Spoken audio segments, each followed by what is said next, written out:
हमारे पैनल हमारे साथ मौजूद है। एक दफ़ा फिर इंट्रोड्यूस करा दूं, सोहेल वड़ाइच साहब, शाहजेब खानजादा साहब, सलीम साफ़ी साहब, इरशाद भट्टी साहब और डॉक्टर मिफ्ता इस्माइल साहब। तो हम बात कर रहे थे ब्रेक में जाने से पहले कि आपकी एक राय थी कि एनएफसी अवार्ड में तब्दीली होनी चाहिए, वफाक के पास इतने वसाइल नहीं बचते, लेकिन इस वक्त जो हमें ढांचा नजर आ रहा है जहाँ पे सूबाई हुकूमतें बड़ी पावरफुल होंगी, वफाक में कमज़ोर हुकूमत होगी, तो ये मामला आगे कैसे बढ़ेगा? ज़रा बात मुकम्मल करने से देखिए, दो चीज़ें हैं इसमें। एक तो ये कि ये सारी पार्टियां वफाक में भी बैठी होंगी, तो इनको खुद भी समझ में आ रही है पोजीशन कि वफाक जो है वो एकदम स्कर्ट कर रहा है उससे, मतलब डिफ़ॉल्ट से। मतलब जब सूबों को पैसे दे देता है वफाक, तो वफाक के पास अपना इंटरेस्ट देने के पैसे नहीं होते। This is called a debt trap. तो ऐसा वफाक को अगर आप वो कर देंगे, मतलब वफाक के हाथ पैर बांधेंगे, तो मुल्क आगे नहीं तरक्की कर सकता है। और आपको किसी ने मना नहीं किया सूबों को कि आप अपना एग्रीकल्चर टैक्स लगाएं, आप प्रॉपर्टी टैक्स लगाएं, जो वफाक को आपने टैक्स दिए। हम ये नहीं कह रहे कि आप खर्चा कम करें, हम कह रहे हैं कि कुछ अपना टैक्स भी जमा करो। अगर 10% ऑफ जीडीपी जो एफबीआर जमा करता है, एफबीआर को जितना भी बुरा भला कहें, वो एक ही कमाओ पुत्र है ना आपका, जो आपको टैक्स जमा करके देता है। ना आप प्रॉपर्टी टैक्स ले सकते हैं, ना आप एग्रीकल्चर टैक्स ले सकते हैं, और वफाक में भी सर्विसेज टैक्स वगैरह नहीं ले सकते। तो थोड़ा सा हमको देखिए, 10% ऑफ जीडीपी से पाकिस्तान नहीं चल सकता। ये बात हमको समझ जानी चाहिए। टैक्स से हमको टैक्स बढ़ाना पड़ेगा, 12-13-14% पे ले जाना पड़ेगा। तो आपको नई चीज़ें टैक्स करनी पड़ेंगी, ना और साहिब सरवत लोगों को टैक्स करना पड़ेगा, ना कि आप यही करते रहें जो दूसरी। ये जो प्रॉब्लम आपने बताया सोहेल साहब, अब सबसे ये सवाल है शाहजेब और साफ़ी साहब कि फिर तो हम यही देख रहे हैं कि वही 90 अरकान की काबीना होगी, जिसमें आपके SAPM भी होंगे, एडवाइजर्स भी होंगे। अभी बिलावल साहब के मंशूर में ये अच्छी बात थी कि हम 17 महकमे बंद करेंगे, उससे शायद वो उनके मुताबिक 300 अरब रुपए बचते, तो वो हो सकता है। थोड़ा सा उससे सूरत हाल मुख्तलिफ होगी। उधर तो बड़े टेक मेजॉरिटी थी, मामूली 2-1-3 मेंबरों के इधर उधर होने से भी हुकूमत गिर सकती थी। इस मरतबा ऐसा नहीं होगा। अगर सिर्फ ये 3 बड़ी जमातें भी आपस में मिल ले, पीपल्स पार्टी, नून लीग और MQM, तो वो हर एक का रूट जाना और उसकी वजह से हुकूमत के ख़ात्मे का ख़तरा नहीं होगा। दूसरा, हम अगर थोड़ा सा इसको रिवर्स सोचे, हम तो एक तरफ से सोच रहे हैं ना। मसलन हम सोच रहे हैं कि भाई सूबे मजबूत होंगे, नहीं, सूबे मजबूत भी होंगे, लेकिन सूबों में किसकी हुकूमत होगी? मरकज़ में अगर उस मुस्लिम लीग की हुकूमत है तो पंजाब में उसकी हुकूमत होगी। सूबे मरकज़ में अगर पीपल्स पार्टी हुकूमत में शरीक होगी तो सिंध में उसकी हुकूमत होगी। बलूचिस्तान की हुकूमत भी इनकी मर्ज़ी से होगी, सिवाय खैबर पख्तूनख्वा के। तो ये लोग सूबों से रीजनेबल बात मनवा भी सकते हैं, यानी ये दूसरी तरफ से भी हो सकता है। और मुझे नहीं ख्याल कि उस तरह की और थोड़ा सा ये लोग अगर अपने इस इलेक्शन के रिज़ल्ट से भी सबक लें और इबरत पकड़ें और मेरिट पे काबीना बना दें और कारकर्दगी में एक दूसरे के साथ मुकाबला करें, ना कि फंड हाथ जाने में और ओहदे हाथ आने में, तो ये पाकिस्तान के इन मसाइल पे काबू पाया जा सकता है। और जो सख्त फैसले जिनकी तरफ मिफ्ता साहब इशारा कर रहे हैं, तो ये अगर ये लोग नहीं करेंगे तो फिर पाकिस्तान में कोई और नहीं कर सकता। भट्टी साहब, क्या राय आपकी इस बात, इसी पर, नेशनल गवर्नमेंट पे? और कोalition गवर्नमेंट अगर होगी तो कैसे चलेगी, मसाइल हल होंगे? नहीं, देखिए, अब इसके अलावा चारा तो है कोई नहीं, अकेली तो कोई भी नहीं बना सकती, बनानी तो है। लेकिन बनानी है क्या, इन्होंने इबरत पकड़ेंगे, क्या सबक सीखेंगे? और फिर हम जो अभी इलेक्शन में जो हम इनके सुन चुके हैं, बिलावल भुट्टो साहब ने जैसे कहा 17 में बंद करूंगा, वैसे ही उन्होंने कहा कि अब अपोजिशन में बैठूंगा अगर मुझे ना मिली अक्सरियत। तो अब मैं इस जो उन्होंने कहा जो सियासत गंवा कर रियासत बचाने के झूठ नहीं बोलूँगा। हाँ। अब मैं अब आएंगे तो अपनी अक्सरियत से आएंगे। दूसरी बात है कि ये प्रॉब्लम ही ये है कि दोनों के मंशूर अगर देख लें तो दोनों के मंशूर में बड़ा फ़र्क है। दोनों के नज़रिया अगर सो कॉल्ड है तो उसमें बड़ा फ़र्क है। दोनों की गवर्नेंस और परफॉर्मेंस में बड़ा है। दोनों एक दूसरे को जो कुछ कर चुके हैं, जो कह चुके हैं, अब फिर से इकट्ठे होंगे तो क्या सबक सीखेंगे? अगर आप भी नहीं सीखते तो फिर अजीबोगरीब है कि उनका एक जो मुखालफ है, जिसके हाथ पांव बंधे हुए थे, जिसके पास कुछ भी नहीं था और यही दौड़ रहे थे फील्ड में, और दौड़कर यानी अकेले दौड़कर नंबर 2 पे आए हैं, तो अब तो सीखना चाहिए। लेकिन मुझे नहीं लगता कि कोई ऐसा, मैं इस वक्त चूंकि इब्तदा है, शुरू के दिन में मैं गुड विशेस तो दे सकता हूँ, लेकिन अंदर से मुझे लग रहा है कि फिर से ये बदतरीन दिल से गुड विशेस दे ही नहीं रहे ना, दे रहा हूँ, लेकिन अंदर से आवाज आ रही है कि नहीं, ये यानी दिल से नहीं दे रहे ना। अच्छा, फिर एक और भी है, मलाइशिया में अनवर इब्राहिम पे इतने गंदे और संगीन इल्ज़ामात लगा कि महातीर ने उनको जेल में डाला था, और उनके ख़ानदान को भी, उसकी वाइफ से मैं मिला था वाशिंगटन DC में, वो भी मुल्क बदर हो गए थे। आखिर में उनको उनके इकट्ठे हुकूमत बनानी पड़ी और मिलके उन्होंने मईशत को सहारा दे दिया। सही, तो ऐसे भी हो सकता है। पीपल्स पार्टी और नून लीग ने कुछ नहीं। ये हमारे प्रोग्राम में बिलावल साहब ने एक बात की थी, जब उनसे हमने पूछा स्प्लिट मैंडेट आएगा तो क्या आप दोबारा नून लीग के साथ कोalition गवर्नमेंट में शामिल होंगे, तो बिलावल साहब का इस पे क्या रिस्पॉन्स था, जरा सुन लीजिए।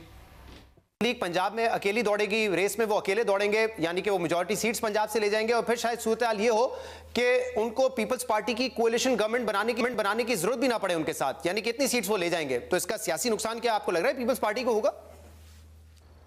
किसने कहा आपको पीपल्स पार्टी उनके साथ कोalition हुकूमत में आएगी? पाकिस्तान पीपल्स पार्टी, मैंने बार बार ये कहा है कि अंग्रेज़ी में एक कहावत है कि fool me once shame on you, fool me twice shame on me. अगर उनका if they were banking on that to make their government, तो आई थिंक उनके लिए मुश्किल होगा। ये इलेक्शन से पहले की बात थी, लेकिन बिलावल साहब ने आज कहा है कि मतलब इशारा दिया है कि साथ बैठने के लिए। आज की गुफ्तगू है उनकी जी, आज की गुफ्तगू नहीं आज की नहीं, ये इलेक्शन से पहले। अगर आज वाली गुफ्तगू आप उनकी सुना दे। आखिर में उसने एक इशारा दिया है, मैं उसी पे आ रहा था जी। अच्छा, नहीं लेकिन ये अंग्रेजी का जो मुहावरा क्या था, दोबारा रिपीट कीजिए। क्या सर, वो मैं आपको उर्दू में बाद में भी समझा। अच्छा नहीं, आज जो सवाल हुआ मैंने ये सवाल किया कि देखें SIFC ने फैसला कर लिया है बहुत सारी चीज़ों को प्राइवेटाइज करने का, और आप बात करते हैं कि प्राइवेटाइज नहीं, पब्लिक पार्टनरशिप। तो उन्होंने कहा इस पे नेगोशिएशन हो सकती है, मैं अपना मौक़िफ़ रखूंगा। सही, लेकिन अगर वो समझते हैं कि मुल्क के मफाद में है ये चीज़, तो हम और SIFC की कानून साजी नून लीग और पीपल्स पार्टी ने मिलकर की। और अब एक सूरत हाल ये भी है कि सबसे ज़्यादा या बड़ा मैंडेट जो वो तो तहरीक इंसाफ को मिला है। तो अब सेकंड मैंडेट वाले जो इकट्ठे होंगे तो वो जाहिर है उनके पास भी होगा। तो अब सूरत हाल ये भी है कि जब आप ये पहले देखो, नहीं ऐसा नहीं देखें। अच्छा, ये भी एक इंटरप्रिटेशन ये ठीक है कि सबसे ज्यादा बड़ी पार्टी तहरीक इंसाफ है, लेकिन तहरीक इंसाफ के मुखालिफ तहरीक इंसाफ से ज्यादा सीटें लेके जीते और ज्यादा वोट मिली हैं। ज्यादा वोट मिली है, ये भी एक फैक्ट है। नहीं, ज्यादा वोट इकट्ठे करें तो इकट्ठे करें ना, आप इकट्ठे सीटें PDM को जो आप रोज मुर्दे इल्जाम ठहराते हैं, तो फिर उनके वोट भी इकट्ठे करें, फिर उनकी सीटें भी इकट्ठी करें, तो उस हवाले से फिर वो ज्यादा। और आपका तो शुरू से ये तज्जिया था कि ये इलेक्शन होना ही PTI वर्सेस एंटी PTI।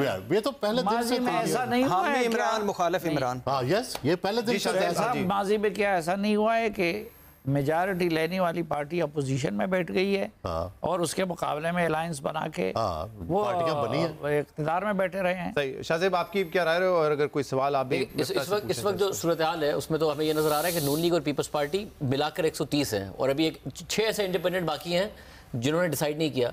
तो यानी कि ये तो MQM के बगैर भी हुकूमत बना सकते हैं और दीगर जमातों के बगैर भी हुकूमत बनाने की इसका मतलब तो यह है कि PDM नहीं हारी।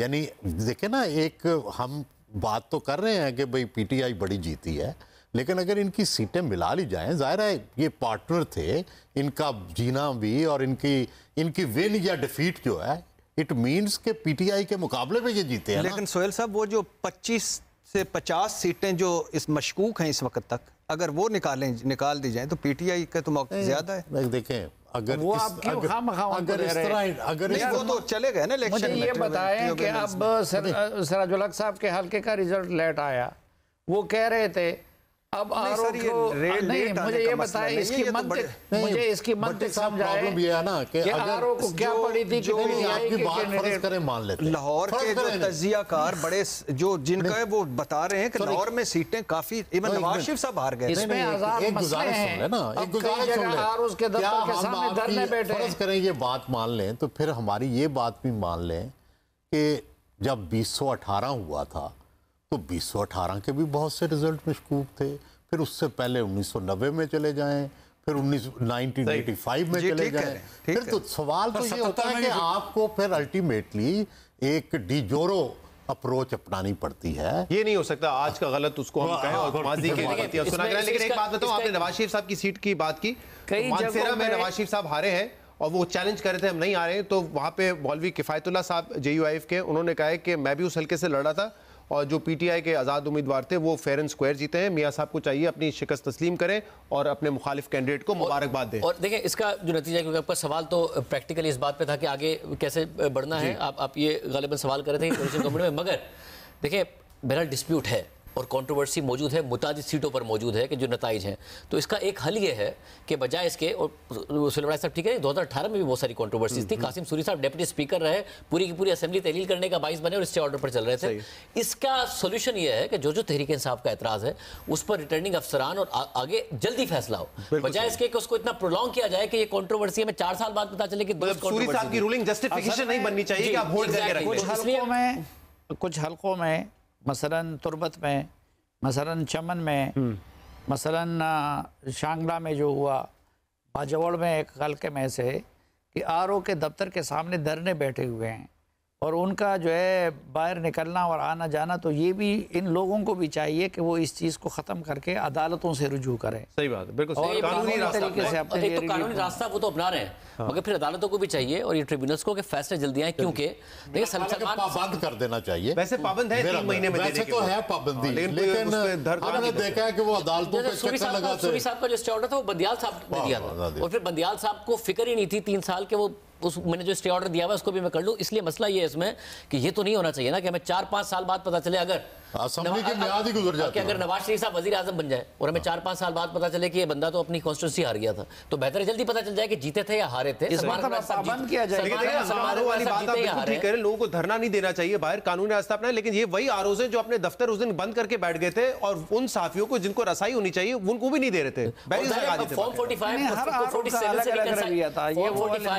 फॉर्म 45 47 से रिकंसाइल करते नहीं करते हैं, ये फैसला करने में ज़्यादा टाइम नहीं लगेगा, कर दें ताकि इस कंट्रोवर्सी में इलेक्शन ना रहे। सेकंडली ये तो आप कह रहे हैं कि कोलिशन ज़ाहिर ये कंसर्न्स हैं हमारे शुरू से कि कोलिशन गवर्नमेंट बनेगी तो इस मुल्क को चलाने के लिए हमें एक एब्सोल्यूट मेजॉरिटी वाली हुकूमत चाहिए थी, जो हमारे प्रैक्टिकली नहीं है हमारे पास। बट जैसे मिफ्ता इस्माइल साहब ने बताया और हम कल भी बात कर रहे थे कि मिफ्ता इस्माइल साहब को कोलिशन पार्टनर्स ने जो इकोनॉमिक डिसीजन मेकिंग थी उसमें ज़्यादा टफ टाइम नहीं दिया, अपने अंदर से की जो पॉलिटिक्स थी उससे टफ टाइम आ रहा था। तो उसमें अब आगे जो अहम बात है वो ये कि अगर इदारों की, और शायद इस स्प्लिट मैंडेट में ये भी हो कि इदारों के साथ इख्तलाफात ना पैदा हो, तो SIFC का प्लेटफॉर्म है, उस SIFC प्लेटफॉर्म में इदारों का भी इनपुट मौजूद है कि वो चीज़ अगर इंटैक्ट रहती है तो शायद फैसला साजी तेजी से आगे बढ़ सके, क्योंकि उसको जो लेजिटिमेसी है वो खुद PDM का प्लेटफॉर्म देके गया है। मगर हम ये जरूर एक्सपेक्ट करते हैं नून लीग और पीपल्स पार्टी से, खासतौर से पीपल्स पार्टी से, कि कम से कम आगे जाके डेमोक्रेटिक जो वैल्यूज हैं जिनका आप प्रचार करते हैं उनको बेहतर करें। हमें बेहतर डेमोक्रेसी चाहिए, ह्यूमन राइट्स की, फ्रीडम ऑफ एक्सप्रेशन की, उसमें बेहतर